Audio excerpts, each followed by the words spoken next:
महाभारत दुनिया का सबसे बड़ा महाकाव्य ग्रंथ, जिसे भारत का सबसे ऐतिहासिक ग्रंथ माना जाता है। हिंदू धर्म के अनुसार महाभारत में वर्णित घटनाएं सत्य और प्रमाणित हैं। इसे धर्म और अधर्म के बीच हुआ सबसे बड़ा युद्ध माना जाता है। लेकिन महाभारत को लेकर हमेशा ही बहस होती रही है। कुछ लोग ऐसे हैं जो इस पर विश्वास नहीं करते हैं, वहीं कुछ लोगों का यह अटूट विश्वास है कि महाभारत की घटनाएं वाकई में घटित हुई थी। तो आज के इस वीडियो में हम आपको वैज्ञानिकों द्वारा की गई 7 ऐसी खोज के बारे में बताएंगे, जिससे यह साबित होता है कि महाभारत में वर्णित घटनाएं सत्य हैं, जिसे देखकर वैज्ञानिकों ने भी महाभारत को सत्य मान लिया है। ये ऐसे सबूत हैं जिससे यह पता चलता है कि श्री कृष्ण ने धरती पर जन्म लिया था और महाभारत कोई काल्पनिक गाथा नहीं है। नमस्कार दोस्तों, एक बार फिर स्वागत है आपका दुनिया देखी के इस नए वीडियो में। कुरुक्षेत्र की लाल मिट्टी और युद्ध के शस्त्र। यह तो हम सभी जानते हैं कि महाभारत का युद्ध कुरुक्षेत्र में हुआ था, जो कि हरियाणा राज्य में स्थित है। कहते हैं उस समय भयंकर युद्ध में बहे खून की वजह से वहां की जमीन लाल हो गई थी। पुरातात्विक विशेषज्ञों ने भी माना है कि महाभारत की घटना सच थी। उन्होंने सिर्फ यहाँ की लाल मिट्टी की वजह से महाभारत को सत्य नहीं माना, बल्कि उन्हें यहाँ पर तीर और भाले जमीन में गड़े मिले हैं, जिनकी जांच में यह पता चला है कि ये 1800 ईसा पूर्व के हैं, जो कि लगभग महाभारत काल के समय के बने हुए हैं।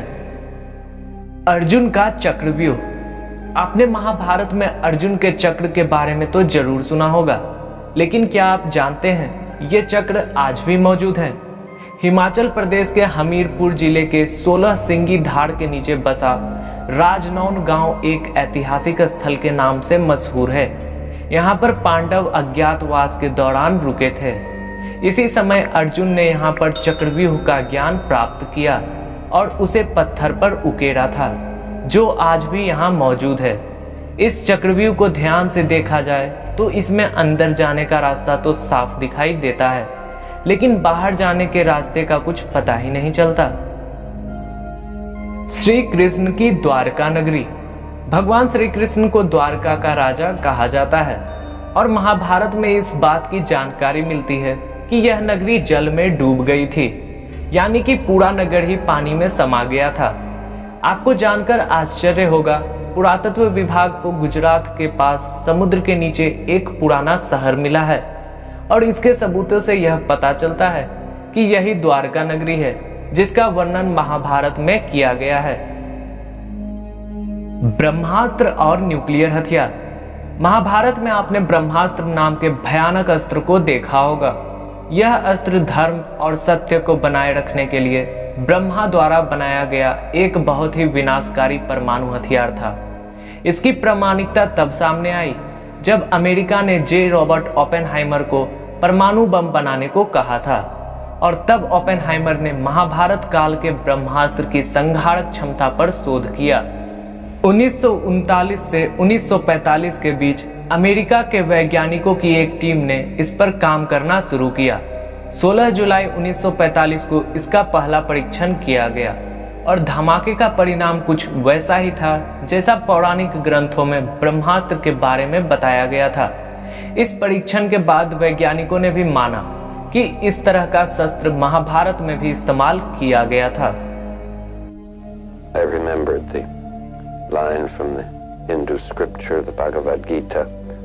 दोस्तों, धरती पर ब्रह्मास्त्र की मौजूदगी के कई सबूत मिले हैं। अगर आपको उन सबूतों के बारे में जानना है तो उसकी वीडियो भी हमने बना रखी है, जिसकी लिंक आपको डिस्क्रिप्शन बॉक्स में मिल जाएगी। लाक्षागृह। महाभारत काल में लाक्षागृह की भूमिका भी महत्वपूर्ण मानी जाती है। कौरवों ने पांडवों को जलाने की साजिश के लिए लाक्षागृह का निर्माण करवाया था, लेकिन पांडव सुरंग से निकलकर बाहर आ गए थे। कहा जाता है आज भी यह सुरंग उत्तर प्रदेश के बरनावा नामक स्थान पर मौजूद है। और आपको बता दें, जब यहाँ के आसपास के इलाकों में आर्कियोलॉजिकल सर्वे द्वारा खुदाई की गई, तब यहाँ 5000 साल पुराने अंश मिले हैं, जो महाभारत को सत्य साबित करते हैं, जिसमें राजाओं का शव, रथ और योद्धाओं के हथियार भी मिले थे। वहां कुछ ऐसे कंकाल भी मिले थे जो कटे हुए थे, जिनसे पुरातत्वविदों ने आंकलन किया था कि किसी युद्ध में मारे गए योद्धाओं के शव होंगे। इन कंकालों के पास से भी तलवारें और युद्ध के समय उपयोग में लाए जाने वाले सामान मिले थे। श्रीमद् भागवत गीता।